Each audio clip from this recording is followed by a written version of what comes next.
many people think that you need a 10 property portfolio to really have that passive income, and it's not true. We see so many people going, I need to get to 6, 8, 10 properties. If not now, when? There's a lot of kind of media hype of, oh, look at this person, they've got so many properties. I did want to buy a home to live in, and just the Sydney market is crazy at the moment. I will be able to buy where I actually want to live, not a 1-bedroom apartment. It's actually very doable. My strategy is... On the Property Nerds podcast, you know we love our research, we love our finance and strategy. But once in a while, it's important to step back and talk real people, real results. Today is that day. We're going to catch up with Dani, a valued client at InvestorKit. Her and her husband, Ron, have purchased 4 properties with the team, and they've been purchased across 4 different locations as well. Brisbane, Adelaide, regional New South Wales, and Queensland. Today, we're going to go deeper into the portfolio, discuss her journey with us, and how it's made an impact to her life ahead, as well as the transition point that many investors aren't sure of when to make between investing and eventually buying your own home. So make sure you stay tuned to the end to unpack that decision making from her side. Don't forget to like and subscribe and enjoy the episode. Nerd alert! Property Nerds, the home for data-driven property investors, where we uncover Australia's hot and cold markets, latest headlines and trends. Hey Dani, welcome to the show. Thanks, Arjun. Lovely to be here. Awesome. Well, Dani, for those that don't know, me and you go way back to our days at Commonwealth Bank together. But I'd love to know about how you and Ron, when building out your portfolio, I guess that journey at the bank and how that's played a role in terms of your thoughts on building wealth outside of what you do from your everyday career at CBA. So I was reflecting back on, 10 years we've known each other. And I think I've started my career at CBA in banking, and it's been a very kind of, you would say, conservative career path. And so when I reflect back on my financial relationships, it started off being really conservative as well. Like, I would never have thought that I would classify myself as a rentvester. I was always on the owner-occupied route. And I think over the years, like through kind of working with your team and speaking to other people and advisors, it's kind of really changed my mindset, still from my banking background, but I've gone probably a little bit more of the non-conservative path.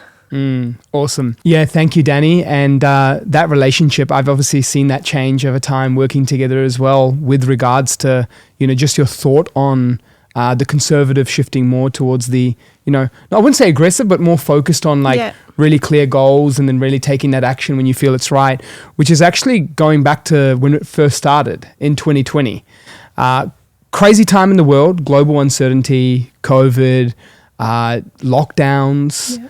And this is the time where you're not just met with any normal decision. It's more like there's a property here to buy. This is your first investing in property type moment now.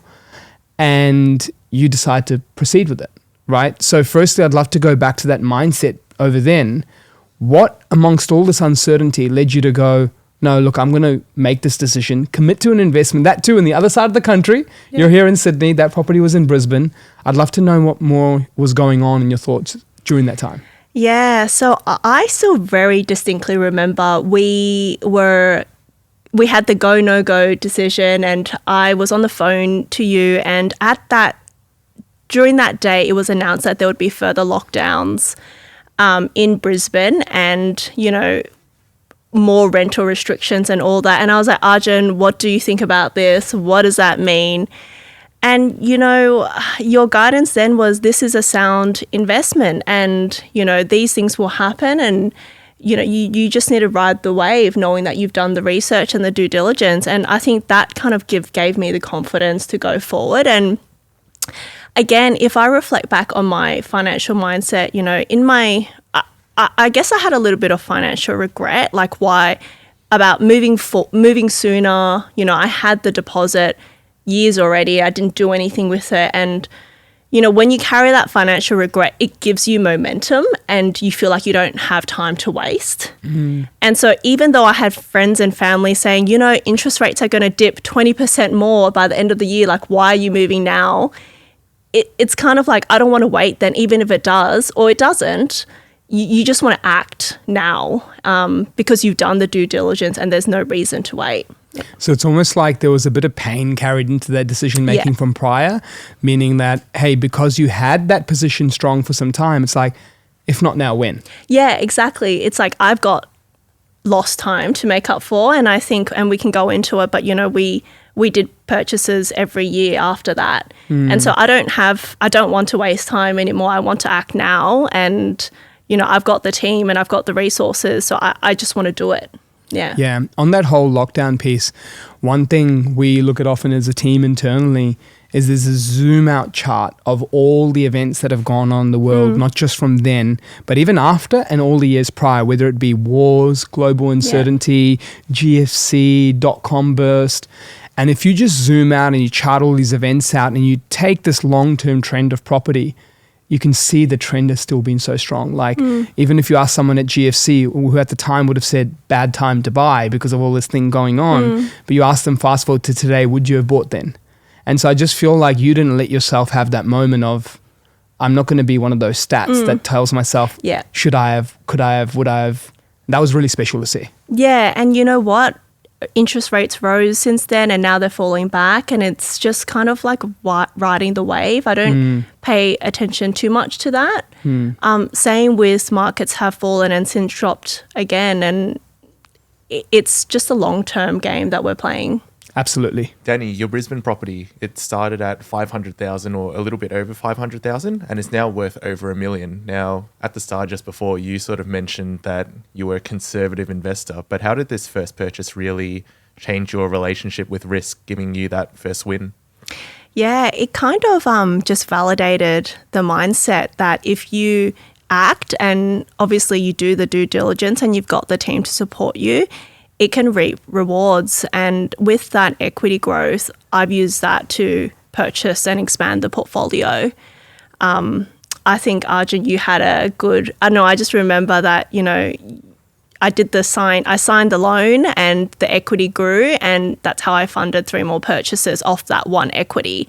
And so it's such a powerful reminder of, if you act now, like these are the rewards that you can get instead of trying to time the market. Yeah, that whole first one's the toughest, Dani. Yeah. But then I remember the saying you're talking about now. Yeah. Me and you would say hey, to create this next asset, it was signing 3 pieces of paper. Yeah. The equity loan, the new pre-approval, and the contract of sale.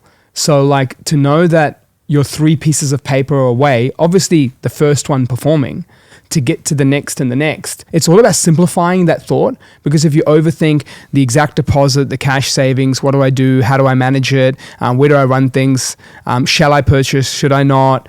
And then you just start to go, hold on a minute. So to create the next asset, it's 3 pieces of paper. And we talk about this often. Yeah, and it's literally, it's not that I kept saving cash deposits up.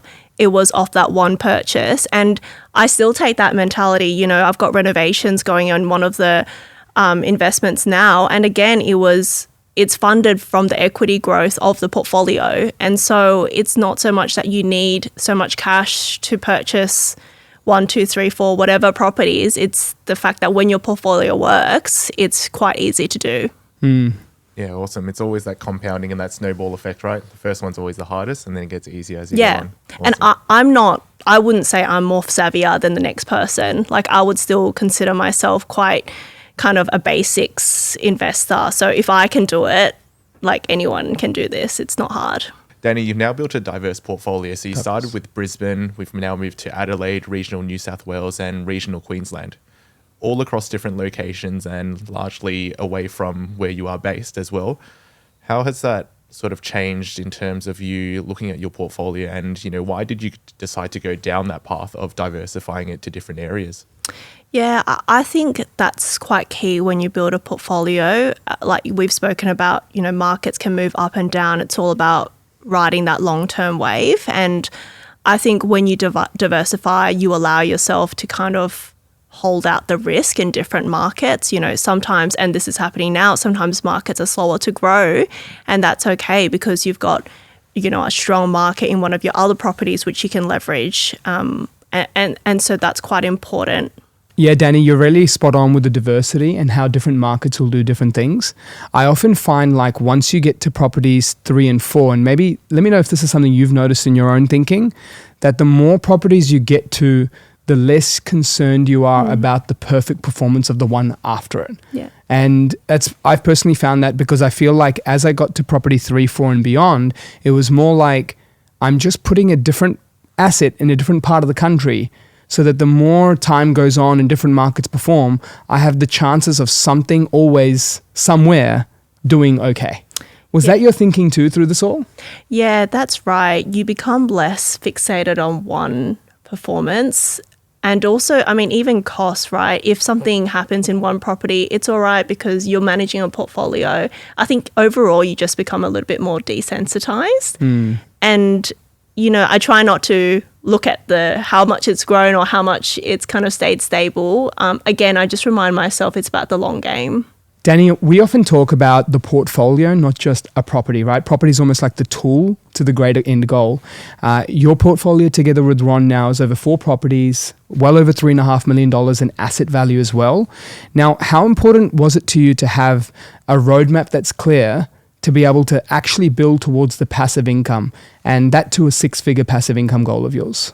Yeah, great question, Arjun. As I mentioned, I wouldn't consider myself, you know, the most savvy investor. But when I engaged you, obviously we had a good relationship. I wasn't thinking about a roadmap or building a 6-figure passive income. Even as you say that now, I'm like, oh, that sounds great. But what I'm trying to say is, you know, after that one property, when you kind of increase your confidence, that's when you start thinking, wow, I've got something here. Even I can do this as a, you know, everyday investor. And I think it was the first or second, that's when we started really thinking about our portfolio mapping, you know, trying to see what markets that we wanted to tap into to build out that portfolio. So I think, you know, it's okay when you have your first and second to not really think about that just yet. I think it actually comes over time when you realize the opportunity that is so easy that you can grasp. And Ron and I always kind of wanted to build generational wealth for our family. And this is one path that we really pursued. Like, we love working 9 to 5, but I guess we wanted something more. Yeah. Adrian, I'll come off to a side note here. Like, you see portfolios all the time.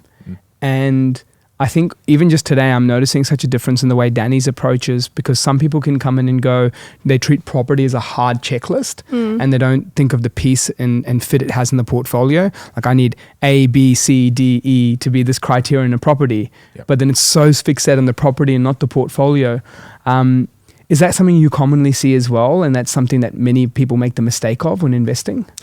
Yeah, I think especially for the first time investors, as you kind of start out, you're really trying to tick off this whole criteria. And like you said, Dani, it's very property focused rather than portfolio level focus that you have, because you haven't sort of gone through that journey of building out your portfolio. So I say it is very common. You hear all of these different things, you know, you need XYZ for your perfect property portfolio to actually build it out. But as you mentioned, you know, it doesn't have to be that perfect fit every single time. It just needs to serve that purpose in your portfolio to get you to that next stage. So Dani, while a lot of people are chasing that dream home, you guys went the other way to set up your future.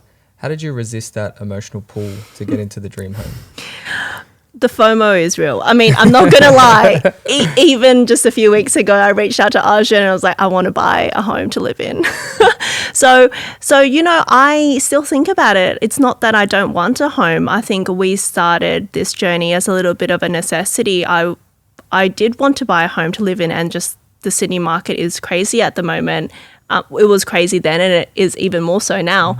So my strategy is I'm set with these properties, and at the right time, I will buy a property to live in. I'm not in a rush though. I think it would be lovely to live in a place, and I'm just being realistic that this is the path that makes most sense.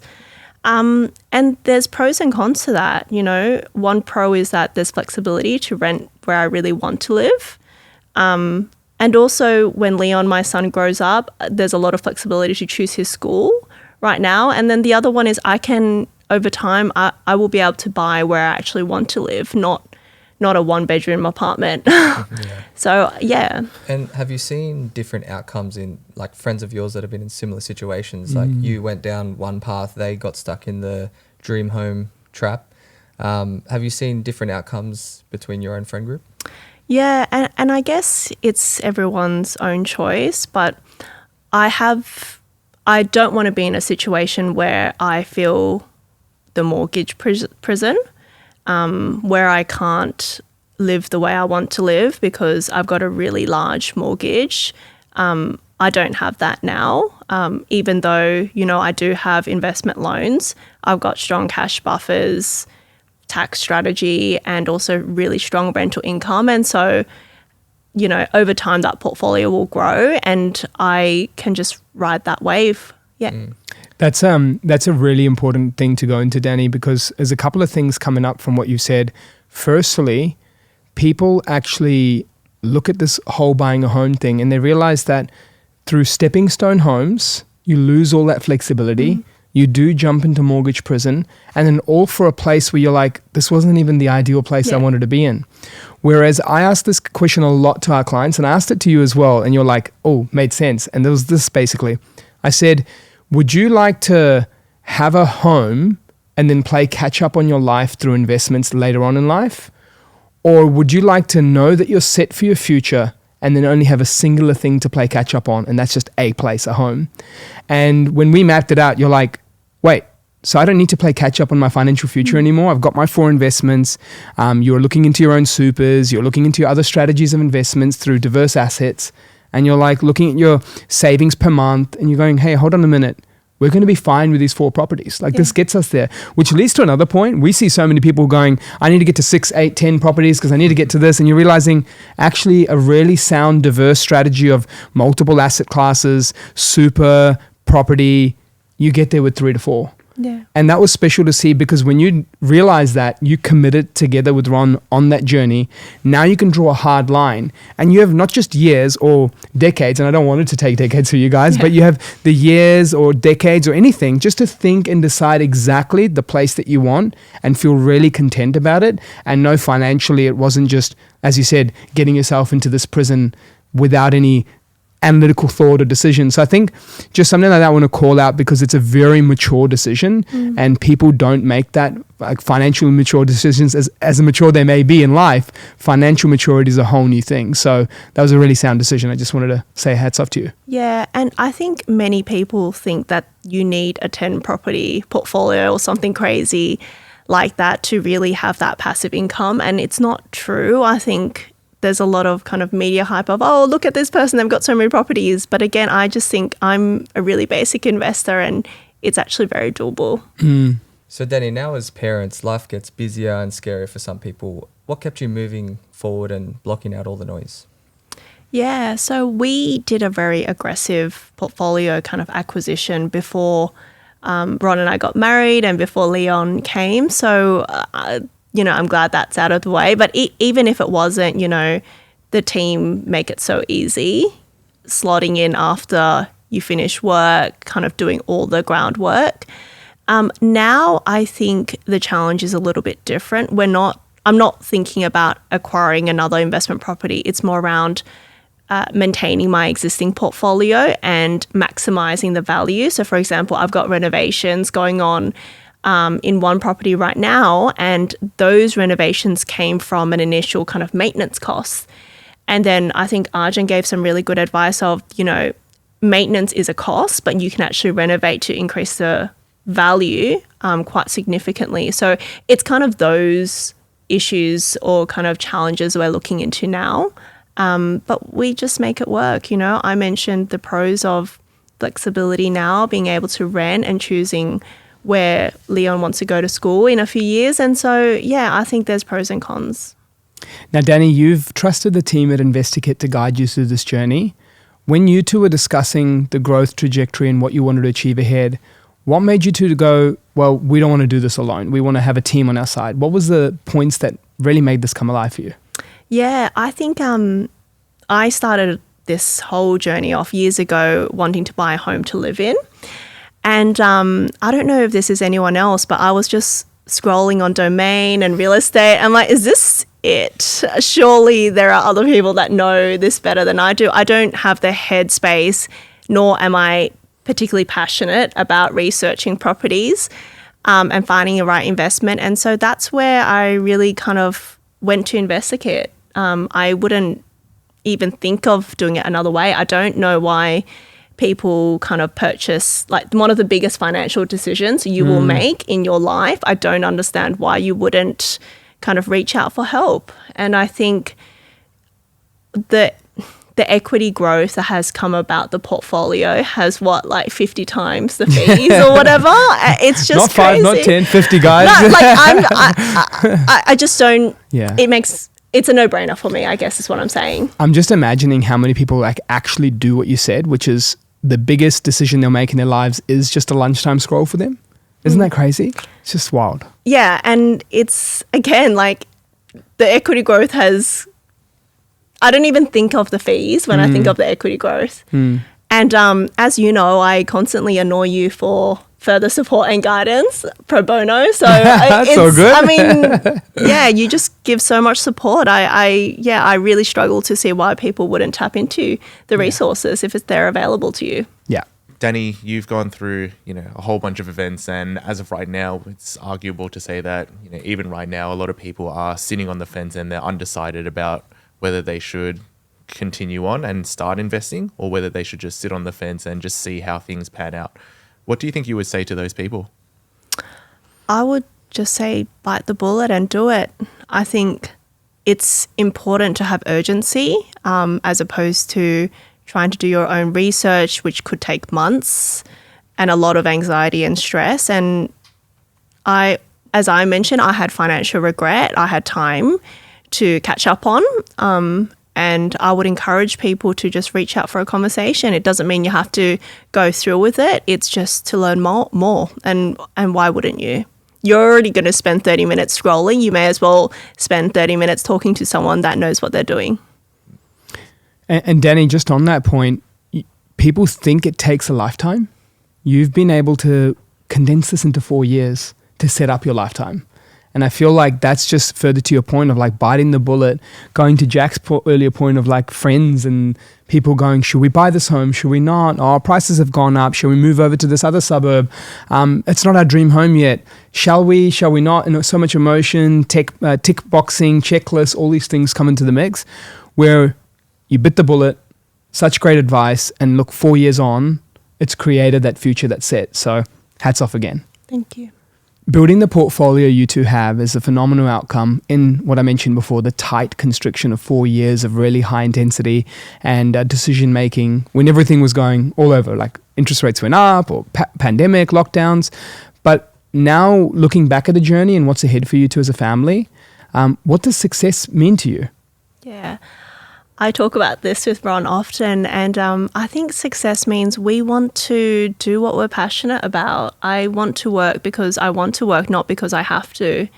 And this is not talking about first class tickets to Maldives or anything like that, but I don't want to think about money. I want freedom to pursue what I would like to do, and that could be just not working at the right time, later in life. And that's what we really strive to, just that freedom to decide. Yeah, I actually heard something similar that resonated a lot to me on the Joe Rogan podcast. And it was like, I just want to have money so I don't have to ever think about it. Yeah. Like, it's just like the whole thinking about it alone is the part that's more painful than actually, not thinking about it and just having it forever realizing that it doesn't exist or it's just away from you just because you know that it gives that life that it can to your family or the things you want to do from a passion perspective. Yeah, and that's right. And, we're not there yet, but even as an example, interest rates were rising for the last few years. And I know it was very painful for a lot of people, but for myself personally, again, when you do investments, it's very unemotional. They rise, but again, you've got buffers. So it kind of helps in that sense. And I want more of that. I just want to run it like a business and have the freedom to kind of exit when I want to. Yeah, running it like a business. Very, very sound advice. Dani, thank you so much for today. It's been special to just reflect back on your journey. Also go through the time that was the craziest time when it comes to the investing journey for many over the last sort of 5 to 6 years, that pandemic moment. And just from making that first decision, as you said, bite the bullet, look where everything's turned out now. You two should be so proud of what you've achieved. I've no doubt that from this podcast here, it'll inspire so many Australians that are in a position, or if not yet, will be one day. And they know that if they can take some of the tips from today's session, surround yourself with a team, diversifying a portfolio, getting clear on the end plan and reverse engineering it, and then bite the bullet, make the decision, and of course, signing a few pieces of paper unlocks everything once you do get that foot in the door. So congratulations once again. Thanks, and thank you for Arjun. supporting us as well. Thank you. The information featured in this podcast is general in nature and does not take into consideration your financial situation or individual needs and should not be relied upon. Before making any investment, insurance, tax, property or financial planning decision, you should consult a licensed professional who can advise whether your decision is appropriate for you. Guests appearing on this podcast may have a commercial relationship with the companies mentioned. Game over.